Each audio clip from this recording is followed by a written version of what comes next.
لما الاهلي بيكسب بيراميدز في العموم انا ببقى مبسوط ومرتاح، لكن النهارده الموضوع مختلف. النهارده انا حالتي المزاجيه حرفيا كده عامله زي ما تكون مخلص شغلك يوم الاربع وضارب الخميس اجازه واخد جمعه وسبت ومروح وما عليكش شغل، حاجه بتبقى يعني مود في منتهى الروقان. وده ليه بقى؟ لان المباراه تقريبا كانت رتم حرفيا اوروبي، رتم سريع جدا، الكره ما بتقفش، ايجابيه على المرمى من الفريقين. كان يعني ماتش ممتع وجميل، وفي نفس الوقت تكسب بيراميدز وفي نفس الوقت تاخد بطوله وتكسب بيراميدز للمره الثالثه في نفس الموسم.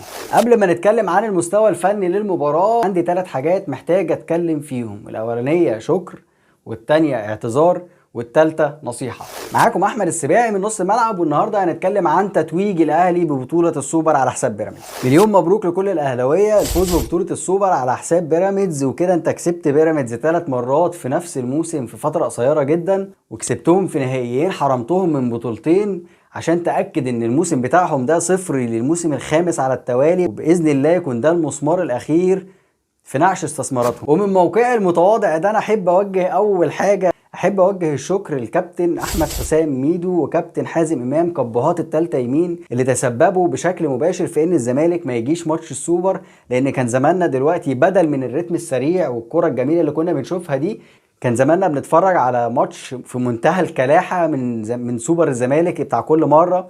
انك تلاقي فريق الزمالك كله بجماهيره بالدكة كلهم واقفين في منطقة الجزاء، بالمدرب بالجهاز الفني والليلة كلها وقاعدين في منطقة الجزاء وبيتكلحوا عليك 90 دقيقة، خاصة يعني ان مستوى الزمالك في الفترة دي كان زي الزفت. فشكرا لكل زملكاوي تسبب في ان الزمالك ما يجيش النهارده. شكرا. التانية بقى رايحة لمحمد الشناوي، واللي طلع كورة في الدقيقة 71 تقريبا من افضل التصديات اللي عملها في حياته. الكورة اللي اتلعبت في ال6 يارد وصعبة جدا وفي حتة صعبة جدا وقدر يخرجها، فيستحق طبعا شكرا، لانه لولاه كان الماتش راح. الحاجة التانية بقى هي اعتذار، والاعتذار ده بقى هو في صورة معلش. فمعلش دي رايحة لاتنين. الاولاني اللي انا ببعت له معلش كبيرة هو باتشيكو، الراجل اللي سيء الحظ اللي احنا ماسكينه تقريبا من يوم ما شفناه، واحنا كل شوية هاتك يا نهائي. 3 بطولات لعبهم ضد الاهلي في الفاينل وخسر ال3، خسر دوري ابطال افريقيا من الاهلي في القاضيه ممكن، خسر نهائي كاس مصر لسه من كام يوم قدام الاهلي، والنهارده بيخسر السوبر. معلش التانية بقى اللي انا بوجهها لاداره بيراميدز، اللي النهارده لعبوا الماتش على غير العاده بلا صياح وما اتكلموش في اي حاجه، قريتوا المؤامره ولا الحوارات بتاعت كل مره، ولعبوا ماتش في الملعب بس. عشان كده تقريبا والله اعلم يعني كان شكلهم افضل شكل شفته البيراميدز قدام الاهلي من فتره كبيره جدا. اما عن النصيحه بقى فهي نصيحه فنيه، خلينا ندخل في الماتش ونشوف ايه اللي حصل بالظبط عشان اقول لك النصيحه دي رايحه لمين. الاهلي وبيراميدز النهارده فرجونا على مباراه برتم سريع جدا، مباراه يعني ما تشبهش خالص باي حال من الاحوال اي مباراه تانية في الدوري المصري، ولكن تشبه مثلا مباراة قوية جدا بين فريقين تقال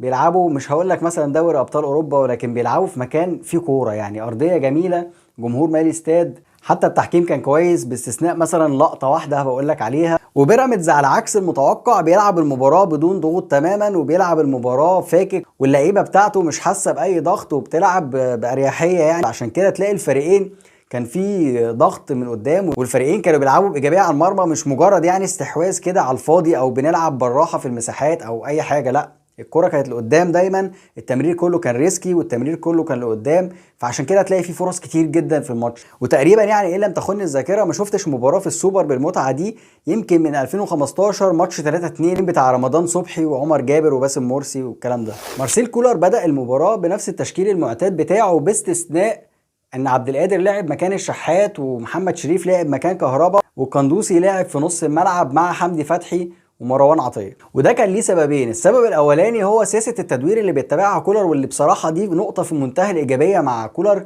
ان هو ما بيستناش ان اللعيب يقع او ان اللعيب يعني مستواه يبدا يتراجع عشان يبدا يدي لحد تاني من الناس اللي موجوده على الدكه ومستنيه فرصه.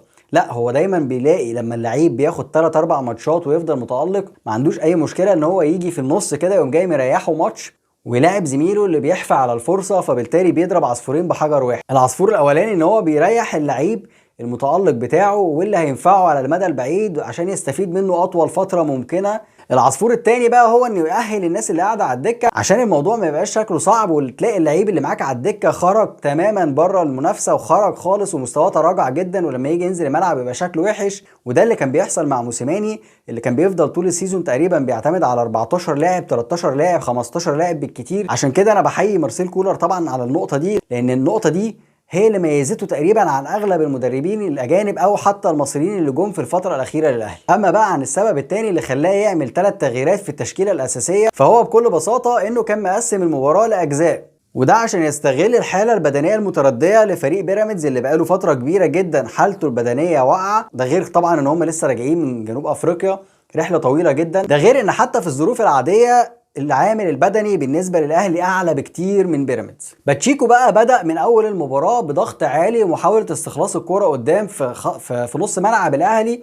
بالتالي كولر كان بيبادله طبعا الهجمات، لكنه اختار حل مناسب جدا بالنسبه له، انه ما يضغطش على بيراميدز من قدام خالص ويسيبهم يحضروا في نص ملعبهم ويقابل من نص ملعبه لما بتبقى الكوره مش معانا. لكن لما الكوره بتبقى معانا كان بيحاول يستغل ده في ان هو يعمل هجمات سريعه جدا، لان دفاع بيراميدز كان متقدم قوي، فبالتالي هو كان بيحاول يستغل السرعات اللي في ظهره. لكن باتشيكو في الوقت ده كان بيحاول يضغط على الناس اللي بتحضر. يعني هتلاقيه كان عامل مشكله لمروان عطيه، انه دايما كان مثبت حد مع مروان عطيه عشان يعطل بناء الهجمه، ودايما كان في ضغط ومسافه قريبه جدا بين لعيبه بيراميدز وبين متولي وعبد المنعم، وده عشان يمنع ان في كره طوليه تتلعب في ظهر دفاع بيراميدز، ولا حتى ان يبقى في مساحه لمروان عطيه انه يستلم ويخرج الكره بشكل كويس. لان بكل بساطه لما الدفاع بتاع الفريق اللي قدامك بيبقى متقدم، بيبقى في حلين: الحل الاولاني انك تلعب الطوليه في ظهر الدفاع ده، والحل الثاني انك تخرج الكوره بسرعه لحد من قلب الملعب في المساحه اللي بين خط الدفاع وخط الوسط، عشان تقدر تلعب البينيه في ظهرهم برضو وتستغل فرق السرعات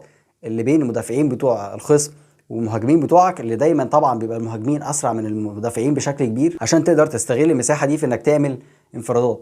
قبل ما نكمل بقى، الله يكرمك عايزك تنزل بعد اذنك تعمل سبسكرايب للقناه وتعمل لايك. ده عايزين نوصل الفيديو ده لاكبر عدد من اللايكس عشان اكبر عدد من الناس يشوفوا. فباتشيكو بالنسبه له الحل ده كان هو زي ما قلت لك، انه يضغط على مروان عطيه ويضغط على الناس اللي بتحضر ويقفل مفاتيح لعب الاهلي من الجزء ده عشان يقدر يحافظ على رتم المباراه ويقدر يحاول يضغط.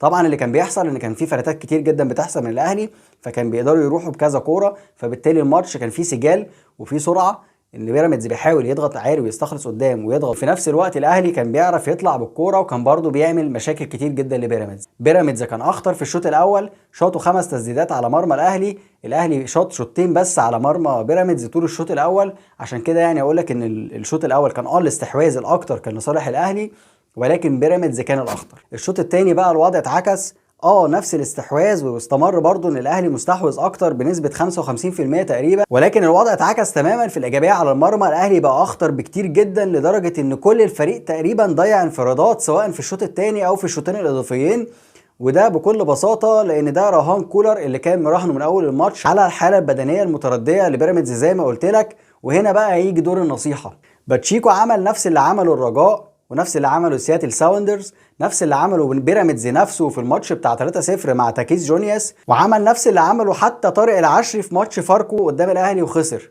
فكل الناس دي وخسرت ليه؟ هي دي النصيحه اللي هقول لك عليها. مش بس باتشيكو، اي مدرب تاني بيواجه الاهلي بكل بساطه لو انت مش واثق 100% ان الحاله البدنيه لفريقك اعلى بكتير من الاهلي، ما تضغطش عالي في الشوط الاول، لان الشوط الثاني هيجي كولر ويديلك. زي ما انا قلت لك كده ان كولر كان مقسم الماتش، فلما نزل الشحات وكهربا كان الموضوع اختلف تماما. بكل بساطه عندك قلبين دفاع اصلا بطاء، علي جبر ومعاه احمد سامي. استمرار وجود المساحات دي في ظهر الاثنين مدافعين ونزول الشحات ونزول كهربا، بدأ كولر يحاول يفضي مساحه لعبد المنعم ومتولي ويفضي مساحه لمروان عطيه، لانهم زي ما قلت لك كان بيتلعب عليهم بحيث ما يقدروش يحضروا.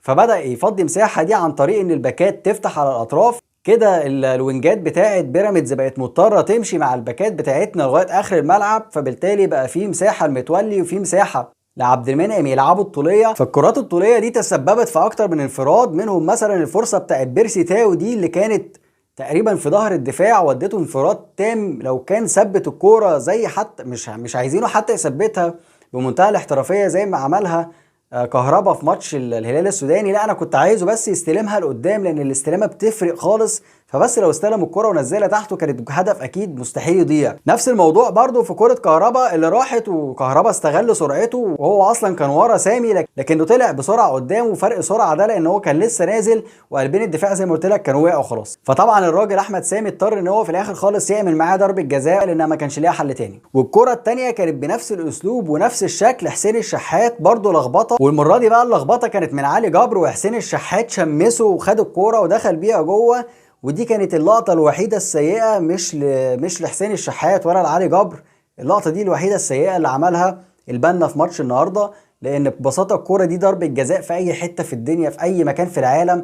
لما انا اكون رايح انفراد والمدافع يسند عليا ويوقعني، دي كده كده ضربه جزاء، لان انا ماليش مصلحه اصلا ان انا اقع، انا رايح انفراد. وما اعرفش لغايه دلوقتي حكم الفار حتى ما فكرش ان هو يعملها تشيك ليه. واستمر بقى الاداء ده في الشوط الثاني كله والاشواط الاضافيه. ايجابيه كبيره جدا من الاهلي على المرمى، بس في حاجه سلبيه كبيره قوي حصلت. مسلسل كبير قوي في تضييع الفرص. المسلسل ده ما شفتهوش من فتره كبيره جدا. كل الفريق تقريبا ضيع فرص. الشحات مثلا انفراد من نص الملعب، وهنا المساحه قدامه كبيره جدا من نص الملعب، بيتلخفن في الكوره والكوره بترجع وراه شويه بتاخره، وفي الاخر خالص بيضيعها. ودي برضو كوره بيضيعها كهربا، انفراد تام من اختراق من العمق جميل جدا واسيست جميل، وبيروح في الاخر خالص يقرر ان هو يعملها بشكل جمالي. واول ما فكر ان هو يرقص ويدوس على الكوره قدام، انا كنت متوقع تماما ان الكوره ضاعت، والله العظيم قلت ضاعت من قبل ما يشوط. فدي بصراحه حاجه من الحاجات اللي ضايقتني جدا، لان حسيت بالظبط ان انا في عصر موسيماني تاني، لما كانت اللعيبه مستنزفه بدنيا وبيروحوا كتير على الجون وكلهم بيضيعوا. احنا ضيعنا دوري بالطريقه دي. فيا رب يعني ايه يكون ماتش وعدى، وبعد كده نقدر نستغل الفرص. في اكتر من حاجه ايجابيه بقى حابين نتكلم فيها. الضربه الحره المباشره اللي لعبها علي معلول في الدقيقه الثانيه. الضربه الحره دي كيفتني جدا، لان ببساطه بس الراجل عمل فيها تريكه، وان احنا اصلا مفتقدين ان الضربات الحره المباشره بتاعتنا تبقى خطر. فالنهارده الاهلي كان فيه خطوره في ضربات الحره المباشره كلها. النقطه الايجابيه الثانيه برضو اللي شكلها كان حلو قوي، هي عوده الشناوي لقمه تركيزه، انه بيطلع اكتر من كوره، من ضمنهم هدفين اكيدين ما فيهمش كلام. الكره الاولانيه اللي هي الانفراد بتاع فجري لقاي، لكن انا وانت عارفين ان الشناوي اصلا مستواه عالي جدا بسم الله ما شاء الله في الانفرادات.